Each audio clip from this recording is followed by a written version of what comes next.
Hello everyone, nubkeks here. Welcome back to Nub Raids. In today's video, I want to show you the 3 different teams that I used. I've got some really spicy ones in here that I used for Hydra last week, how it worked out for me, and what I'm planning to change in the upcoming week. I found that this rotation of Hydra is actually, in some ways, it feels more punishing than I thought it would. You know, it definitely feels more punishing than I thought that it would. But on the flip side, I do feel like there's actually quite a few intriguing and potential team comps and builds that we can try out.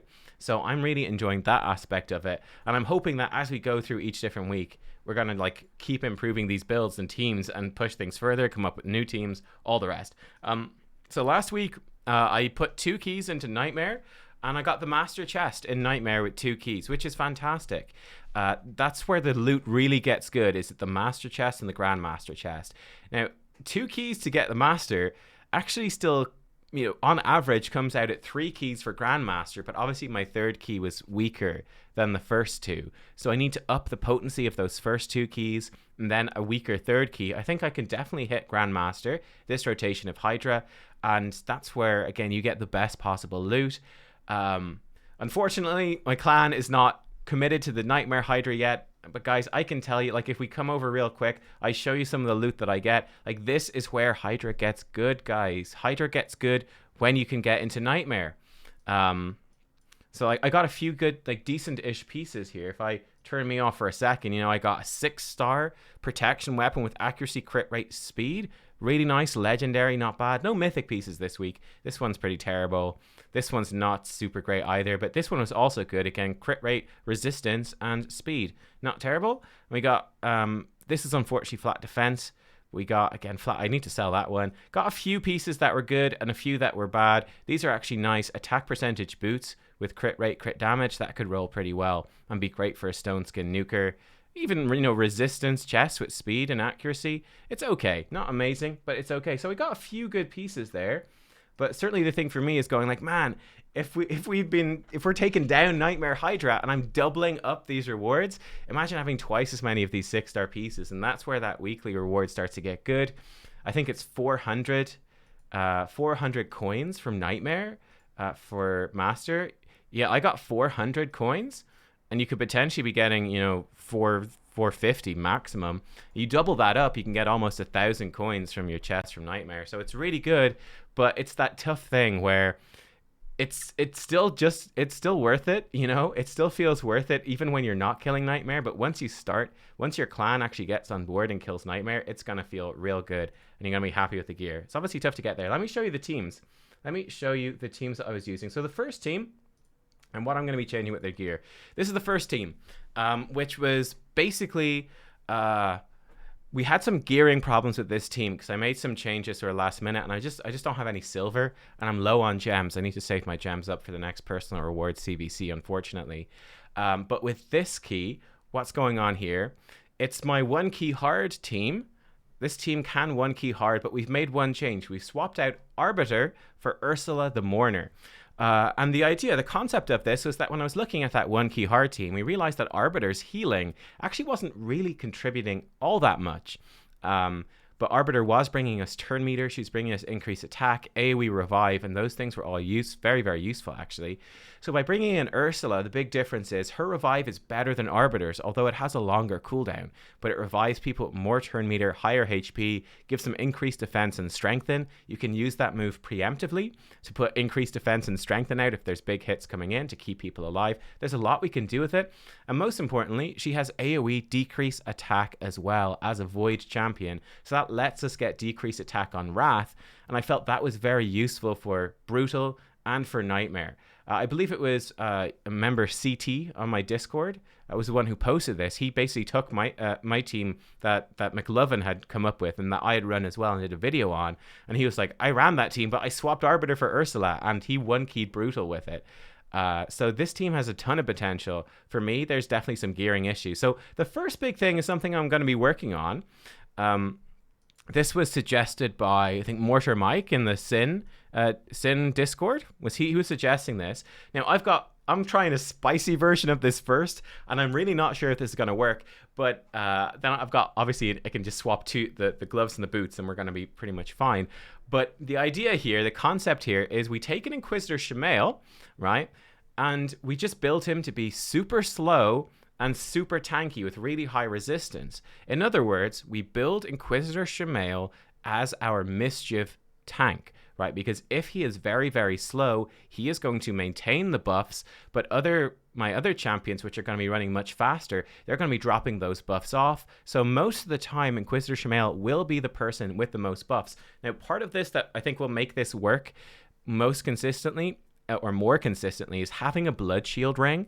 That's going to be important, or any blood shield accessory is going to be important, because it's going to give him a shield when he attacks. And as we know with Inquisitor Shamael, he counterattacks whenever someone gets a debuff, right? He counterattacks with his A1. So he's going to very consistently give himself a shield as well. So that's an extra buff that he can have on to hopefully push mischief towards targeting him. But the idea is very simple. If we can bring in Inquisitor Shamael, we have to have him with like 500 resistance-ish, 460 to 500 for Nightmare, leaning towards the high end for safety. You know, we bring him in, and yeah, he helps us counter Torment then, and he can tank Mischief as well. So with one champion, we deal with Torment and we deal with Mischief all in one go, which is just fantastic. So I've got really high hopes for this. This is the spicy version of the build I'm doing. Obviously, his stuff is not rolled up, so he's still too squishy, and his resistance will get high enough. But I built him with, like, he's going to have quite a lot of attack and crit damage. He's got a lot of crit damage, so he's going to hit really hard when we actually roll these pieces up. We've got most of his gear still sat at level 12 and unglyphed for the most part. So, yeah, this is going to be a build that can do damage. The one thing I'm concerned about with this is obviously if he dies. It's really bad if he dies. You know, if he dies and then your answer to Mischief and Torment is gone in one go, you're screwed. Also, the big concern, this is maybe a bigger concern because I'm pretty confident about keeping him alive. But 270% crit damage, he's the highest crit damage on the team, so he is going to be eaten first. So I need to test this out and see, can we actually break him free quickly with like Royal Guard and Geomancer in this particular comp, or is it going to take too long? If it takes too long, we're going to have to take he's got crit damage gloves on right now. We're going to have to take these crit damage gloves off, which is not a big deal. Put these into like HP percentage gloves, then he won't get eaten first, so he'll be there, he'll be safe, he'll have tons of HP, we're going to be good. I have him in like attack boots as well, but we can swap those out too for, again, like HP boots, and he's just never going to die at that point, so that's a safe option. But yeah, I'm intrigued to try this out. I think this is a really exciting build for Shamael. The 2-for-1 Shamael build, so that's exciting. I did run into some issues as well with... I think part of what this is going to help was with Ursala. I've already re-geared Ursala because I really wasn't happy with where I was at. And I, again, ran out of silver, so her gear wasn't fully rolled up. But I tried to gear her out with really high resistance as well. But she also needs really high accuracy to land her decrease attack. And that got rough for me because her HP and her defense ended up being very low. She ended up being very squishy. So what I've done is I've re-geared her into more of a tankier build. So she was, for me, running at like 215-ish speed, and she only had about 40k health, but she did have 500 resistance, which was useful, but not really that good, I felt. So what I've done with my gear on my account, I don't have the best regen gear, but we've cranked her up now above 50k HP. She's almost 2,700 defense, and she's up to 235 speed, so I've got her faster and much tankier for this week, but we've dropped her resistance down a lot. But she's at about 350 resistance, which is exactly how much accuracy Mischief has on Nightmare. So the fun thing about this is that because we're running her with a Geomancer, and Geomancer lands decreased accuracy somewhat unreliably, the idea here is that whenever Geomancer gets decreased accuracy out on these Hydra heads, that she'll have enough resistance to resist it, like resist the heal reduction, to resist the taunts, to resist the poisons. She should be able to resist those just fine if decreased accuracy is out. So that's the tactic that I'm going with here. I just felt it's difficult to build her, right? Because she's got 900 base defense, which is pretty terrible. It's hard to build her to be a safe tanky champion, especially in regen where she's healing herself, keeping her alive so she can revive people. It's difficult to do that and then also get her speed high, get her resistance high, get her accuracy high. It's just very intensive in terms of gear. I just didn't have the gear to do it. So that's something I'm trying with her. And the final thing with this team is that I'm going to be re-gearing Pinthroy as well. I have him in protection set right now, just for some fun. And it's a fine build, like it works well. I did this intentionally so that he'd be good for Arena as well, but I've actually found that I don't use him that much in Arena, except for going against those specific, like Duchess, Candrafon type teams, where getting out block buffs, heal reduction, that's irresistible, is very useful. But I don't really, like against a Sifi as well, you know, something like that, like Sifi, Duchess, Candrafon, you know, like bam, I put out heal reduction, block buffs on all of you and you can't do anything about it. It's great, but I built him with more accuracy so that he could consistently land this against really any champion. I felt like that's not actually that useful.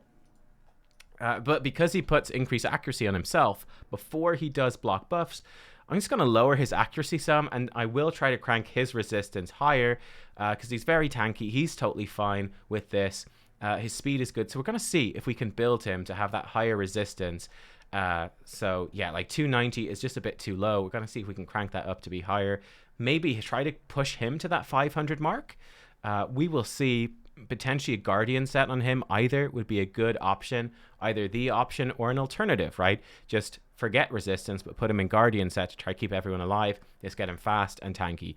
But yeah, there's options there. I'm going to revisit it. But a very high I think this team has got great potential. I think it's got great potential. Obviously, Inquisitor, his masteries aren't finished. He's only level 55 when I did this. So that stuff's going to improve. You get him War Master or Giant Slayer. His damage will go way up. So I've got pretty high hopes for this team. I think this team can definitely work with some of these build changes. Now, Team 2, Team 2 is a bit of a wacky one. So this is my second Nightmare key. So these two keys together got us that Master Chest. And as you can see, this team is a little bit crazy.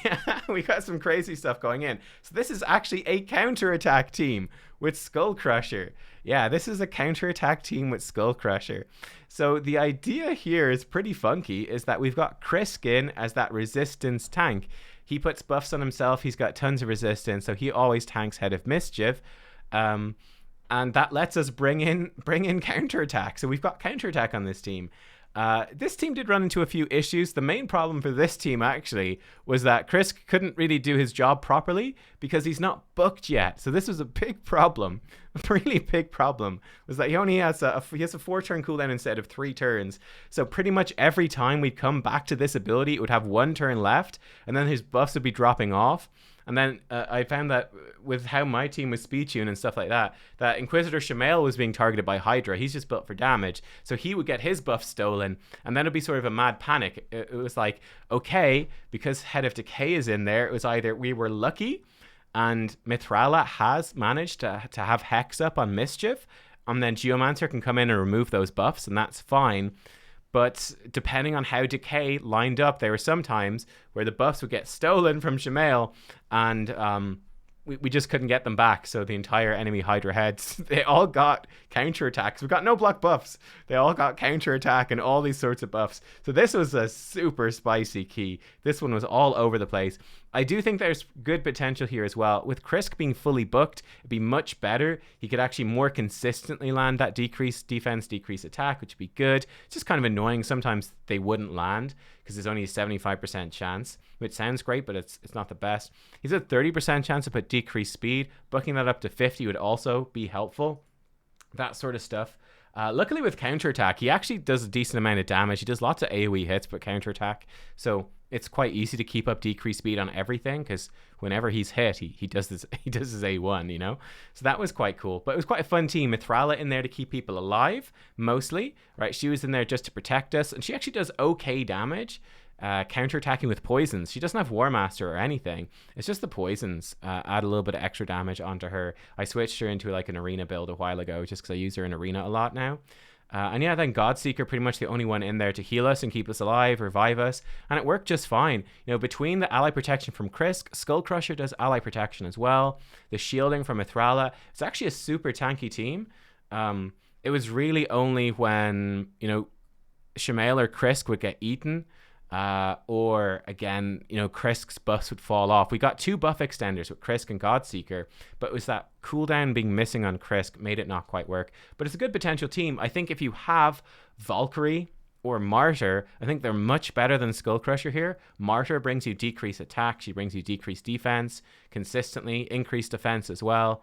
So you could bring in Martyr, or Valkyrie brings you really big shields. You could potentially switch out Mithrala for someone else. Like, there's a lot of options that you could do. But this was what I did with this team. We weren't able to fit block buffs in, unfortunately. Archbishop Pinthroy would have been great as well. Pinthroy would have been better than Mithrala. But again, I just had used him for another key, so I couldn't bring him in. But this was a spicy team. This is a very spicy team. I mean, let me put it to you this way. There's a 3% chance that Chris gets his buff stolen anyway from Mischief, no matter how much resist he has. So there's always a 3% chance per Mischief attack that your key starts to fall apart. But it was a fun one. So there you go. Counterattack team. I think this has massive potential for this rotation of Hydra. I think the potential is huge. It's just about really... I'm going to be experimenting more, building more champions. Hopefully I'll pull a Martyr or a Valkyrie someday and we can see more. And then my final team, I was really disappointed with this, guys. Really disappointed with this one. I just ended up getting frustrated. I tried to make this work to one key hard. This is a team with no Inquisitor Shamael, no Duchess, no Krisk, no Geomancer. I was trying to get this work to one key hard. I tried for a few hours yesterday and I got to 19 million several times, like 19.5 million, and then we just couldn't push it past that extra margin. So to an extent, some of that is gearing for sure. And I think the other thing is probably Mother Cybele and Shamrock. I think there's too much overlap there. It would have been better to switch things up. Like, unfortunately, Lydia was obviously used for another key, but bringing in like Lydia instead of Shamrock would have been like way better, for example. But we didn't have that option. But I ended up getting frustrating. I just stuck it in completely full auto and normal, and they did almost 11 million. So there you go, full auto. I did sit there and watch it to make sure that they would do it, but I didn't target heads or anything. I just hands completely off keyboard. I was just watching I was really pissed at this point. I was really annoyed. So I was watching it and just make sure that they would one key normal, and they did. So completely full auto normal team. Now all the champions are booked up, of course. But yeah, they did it no problem on normal, completely auto. And almost that one key on hard. Again, better gear, they could probably have done it. But yeah, in terms of the changes, the issue I felt was Mother Cybele, she does AoE decreased speed, and she gives you increased defense. They're like her big things. Shamrock does the same thing. He gives you increased defense, increased speed. So he does increased defense and increased speed on one of his moves, and then he does decreased speed on his other move. They both also give you revive on death. So they actually overlap a bit too much. That's where having something else in there would have been better. I actually, intriguingly, I've got Mother Cybele, and this actually worked really well, guys. This is like the final tip. She works really well as a high resistance person too. She needs pretty high speed. So you see, I've got her. She's got such amazing base stats, crazy base stats. She's very easy to build like this compared to much easier to build like this than it was with Ursala the Mourner, for example. But seeing as she has high resistance, what we're able to do with her is that you can use this constantly to save people, right? Uncanny transfer. When Royal Guard drops low on life, for example, you can swap health with him. She ends up being on like 5% HP, but she gives herself 2 continuous heals. And she gives herself block damage as well, which is great. She gets a bunch of buffs. Mischief tries to steal them off of her, and she obviously just resists them because she's got tons of resist, so she lives through it no problem. And then she heals herself up. She does tons of self-healing, so it's a really useful way. She's actually great, right? So she's bringing you a lot for Hydra. Increased speed. If she ever does die, she just does loads of healing. You revive her, she does loads of healing. She brings you revive on death, increased defense, AoE decreased speed. Then she can save people single target and also use this to tank the Head of Mischief. The issue with this is compared to Krisk on his move, he doesn't extend buffs, so he extends his continuous heals, which is what lets him go. I do think there is a lot of potential with Mother Cybele if you do put her in with a buff extender. Kind of awkward in a sense. I mean, I don't know. Yeah, like who would you bring in? Because we need Rector Drath. Well, I don't know if we need Rector Drath. Rector Drath makes it a bit more straightforward because she gives you Veil, but it's not essential. I suppose it's not essential. But you could potentially bring in someone that does do extend buffs for you. and they'd be able to extend the buffs, the continuous heals on Mother Cybele, and just keep her with the most buffs most of the time. That might work. I don't know if it'd be fully consistent, though. It would still drop off sometimes. But it's an intriguing idea. It's one to throw out there. But certainly she does a ton of really cool stuff. So it's a very different build. I used to have her like really high damage, relentless. But we've really switched that up now. She's in this more supportive build. So she doesn't attack as much. She's doing most of her supportive moves, but she's still putting out a decent chunk of damage. Like Royal Guard did 2.8 million. She did 1.8. It's not bad. It's a decent chunk of damage on top of providing all of that support to the team as well. So it's great. But there you go, guys. They are my 3 keys. There's some thoughts on how they went, what I would change up, all that sort of stuff. Yeah, it was interesting. I like I said, I feel like this rotation of Hydra feels pretty difficult, but yeah, it's more difficult than I thought it would be, but I still have high hopes for it. I think there's high hopes, and I do actually feel like there's quite a lot of builds. There's quite a lot of things we can bring in. We can play things a bit risky, like bring only single target block buff champions, that sort of stuff. Actually, the best key, I didn't mention this, the best key I got was actually this team, but I put in Lydia instead of Mithrala, and I think that team did, I think it was about 18 million, something like that, 16 to 18 million. I can't quite remember. It was earlier in the week. That team did really, really well. But I decided to switch it up in the end to try get 2 good keys instead of 1. So I don't know if it was the right idea, but putting Lydia in was very helpful because it gave us decreased defense and weaken consistently, gave us increased speed and strengthen consistently, and she could also place block buffs on Wrath and on Mischief, which was quite nice.